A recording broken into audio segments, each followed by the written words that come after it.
Naitwa Dr. Eva Ganda, daktari bingwa magonjwa ya moyo kwa watoto kutoka taasisi ya moyo ya Jakaya Kikwete. Tukiwa hapa Arusha kwenye kambi ya matibabu ya madaktari bingwa kutoka katika taasisi mbalimbali. Sisi kama taasisi ya moyo ya Jakaya Kikwete tumeweza kugundua changamoto mbalimbali. Kwanza, wagonjwa wengi wengine walikuwa wanajijua wana shida, lakini wanakosa uwezo wa kwenda hospitali, wanakosa matibabu. Kwa hiyo kambi hii ya bure imewasaidia wagonjwa wengi kuja kutibiwa na kuanzishiwa matibabu, lakini pia kuanzishwa mpango mkakati.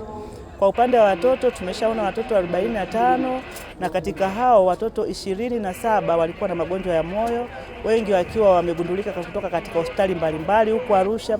Kwa hiyo wakatumia fursa hii kuja kukutana na madaktari wa moyo, na changamoto nyingi ilikuwa ni pamoja na kupata nauli ya kwenda Dar, wengine hawana bima. Kwa hiyo tumeweza kuwaona na kuanzishia matibabu pamoja na mpango wa endelevu kitu gani kifanyike, kama ni operation na dawa.